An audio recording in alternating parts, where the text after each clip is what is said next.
بسم الله الرحمن الرحيم ওয়ালাইকুম আসসালাম রহমতুল্লাহ। ভারতের আসাম থেকে সাইদুল হক ভাই প্রশ্ন করেছেন যে অনেক সালাফি বা আহলুল হাদিস অনুসারী ভাইদেরকে দেখা যায় আরেক সালাফি আহলুল হাদিসের বিপরীতে টল করা এবং বিরূপ মন্তব্য করতে দেখা যায়। আসলে এটার বিষয়ে এটা আসলে কতটুকু যুক্তিযুক্ত বা সঠিক? আলহামদুলিল্লাহ ওয়াহদা ওয়াসসালাতু ওয়াসসালামু আলা রাসূলিল্লাহ বাদ। এর জবাব হলো, কোনো সালাফি কোনো মুসলমান আরেক কোনো মুসলমানের ব্যাপারে টল করা, বিরূপ মন্তব্য করা, কটু মন্তব্য করা কোনো অবস্থাতেই ইসলাম তার অনুমতি দেয় নাই। রাসূল আকরাম সাল্লাল্লাহু আলাইহি ওয়াসাল্লাম বলেছেন, আল মুসলিম মান সালিম আল মুসলিমুনা বিল লিসানি ও বিল ইয়াদি। মুসলমান তো সে যে যার হাত থেকে তার মুখ থেকে অন্য মুসলমান নিরাপদ।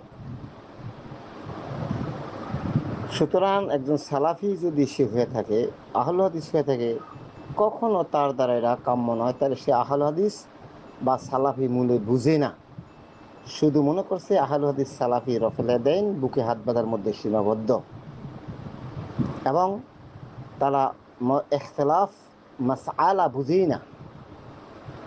অত্যন্ত এই ধরনের লোকগুলো অত্যন্ত আহলে হাদিসের জন্য বড় ক্ষতিকর বলে কীরকম? বুকে হাত বাঁধা রফেলা দেন করে জোরে আমিন বলা এতটুকু বুঝেছে, এটা বুঝে সমাজে বিরাট দ্বন্দ্ব ফাসাদে জড়িত হয়ে যায়। এবং কি, আহলে হাদিসের সালাফিদের কোনো আলেম যদি তার মতের বিরুদ্ধে বা সে যেই শায়েখের বক্তব্য শুনেছে বা যার অনুসরণ করে ওই শায়েখের বক্তব্যের যদি বিরোধী হয়, তাহলে ওই শায়েখের বিরুদ্ধে টল করে, তার বিরূপ আচরণ করে, খারাপ মন্তব্য করে এবং কটু কথা বলতেও সে দ্বিধাদ্বন্দ্ব করে না। তাহলে সে দিন এখনও বুঝে নাই। তাকে আমার নসিহত হলো, ভালো করে দিন বুঝেন, ভালো করে সহিহ হাদিস কি, আহলে হাদিস কি, সালাফি সেটা বুঝেন। বোঝার জন্য বলেছি, আপনি তো হানাফি বাদ দেন, শাফি বাদ দেন, মালাকি বাদ দেন, হাম্বলি বাদ দেন, আহলুল হাদিস আলেমদের মধ্যে কয়েকটা মাসালা নিয়ে মতন একটু আছে, অনেক মাসালা নিয়ে। এর মধ্যে আমি একটা প্রমাণিত দিই, সামনে আমাদের চলতে আছে এই আজকে জিলহজের 1 তারিখ, আর কয়দিন পরে হবে আমাদের ইয়মে আরাফা। এই আরাফার সিয়ামটা নিয়ে আমাদের মধ্যে মতপার্থক্য আছে, আহলে হাদিসের মধ্যে মতপার্থক্য, বিশাল মতপার্থক্য আছে। কেউ বলছে, যেহেতু হাদিস বলছে সিয়ামে ইয়মে আরাফা, রাসূল সাল্লাল্লাহু আলাইহি ওয়াসাল্লাম শুধু ইয়মকে আরাফার দিনকে থ্রো করছে, সুতরাং আরাফার দিন সিয়াম রাখতে হবে। এর বিপরীতে সালাফি বিদ্যানা বলছে না, সেটা হলে বিপরীত হয়ে যাবে, কারণ সেদিন 9 তারিখ হিসাবে ধরে রাখতে হবে। যেই দেশে যেভাবে সেই দেশে সেভাবেই আরাফা ধরতে হবে। যেমন বাংলাদেশে আজকে 1 তারিখ, সৌদি আরব আজকে 2 তারিখ, সেই হিসাবে আপনি আরাফা সিয়াম রাখতে হবে। এখন যদি কোনো লোক যদি এই বক্তব্যের বিষয়ে বিরূপ মন্তব্য করে, ট্রল করে, সে আহলে হাদিসের সবচেয়ে বড় বিষদগার, সবচেয়ে বড় বিস্ফোরা, সবচেয়ে বড় দুশ্মন। সে রফেলাদেন করে বুকে হাত বাঁধে বাস জোরে আমিন বলে সে এইটুকু মনে হচ্ছে আহলে হাদিস, আর সে কিছু বুঝে না। এই ধরনের লোক আহলে হাদিস নয়, এরা আহলে হাদিসের সবচেয়ে বড় দুশ্মন। ইসলাম বুঝে না, শরীয়ত বুঝে না। এই জন্য একটা কথা আছে, অল্প বিদ্যা ভয়ঙ্করী, আপনি শরীয়ত জানতে হবে। এরপর আসেন, আপনার রুকু ফেলে রাকাত হবে কি হবে না, সালাফি আহলুল হাদিসের মধ্যে বিশাল মতপার্থক্য আছে।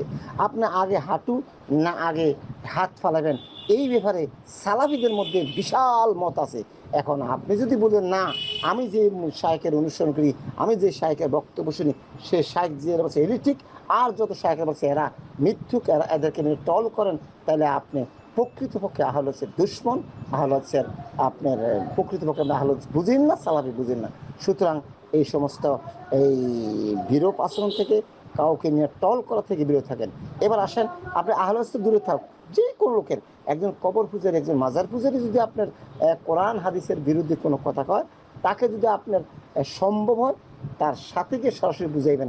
আর যদি সাথে গিয়ে না হয়, ফেসবুক হোক, বর্তমানে সোশ্যাল মিডিয়ার মাধ্যমে যে আপনি তাকে সংশোধন করে দিতে পারেন হাদিস দিয়া, উত্তম পন্থায় বাশিরু ওয়ালা তুবাশিরু, উত্তম পন্থা তাকে আপনি দাওয়াতি কাজ করে উত্তম তার কাছে হাদিস দেন।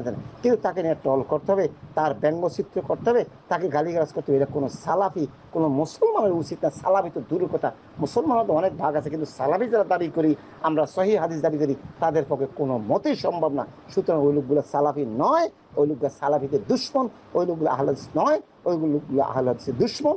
এদের প্রতি আমার নসিহত হলো, আপনি যেই কাজ করছেন এর জন্য সাবধান থাকেন। এতে করে আপনি পুরো সমগ্র আহলে হাদিসকে কলঙ্কিত করেছেন। এবং লাস্টে যে গালিটা দেওয়া হয়, আল্লাহ কোরআনে বলছে, তোমরা তোমার ওদের ওদের দেব দেবীগুলোকে গালি দিও না। যদি তুমি গালি দাও তাহলে তারা কি করবে? তারা অজ্ঞতাবশত, মানে মূর্খতা সুলভ ভাবে তোমার আল্লাহকে গালি দিবে। দেখেন, আপনি একদম কবর পূজারীকে আপনি গালি দিচ্ছেন, বিপরীতে আপনি সহি হাদিস দাবি করেন। আপনাকে গালি দেওয়া মানে রাসূলকে গালি দেওয়া, সাহাবী আজমানকে গালি দেওয়া। আপনি কথাটা কোথায় গিয়ে ঠেকছে তাই কি বলছেন? সেই কথাটা আল্লাহ বলছে, তোমরা তাদের দেব দেবীকে গালি দিও না, তারা অজ্ঞতাবশত না বুঝে তোমার আল্লাহকে গালি দিবে। সুতরাং সাবধান হন, সতর্ক হন, মাসালা বুঝেন। প্রায় মাসালার মধ্যে 60 থেকে 70% মাসালার মধ্যে ইখতিলাফ আছে, আহলে হাদিসের মধ্যে ইখতিলাফ আছে। তা আপনি আপনার শাইখের বক্তব্য শুনে যদি আপনি একতরফা বক্তব্য এর জন্য জবাবদিহি করতে হবে। সতর্ক সাবধান থাকেন। আল্লাহ আমাদেরকে হেফাজত করুন। আসসালামু আলাইকুম ওয়া রাহমাতুল্লাহ।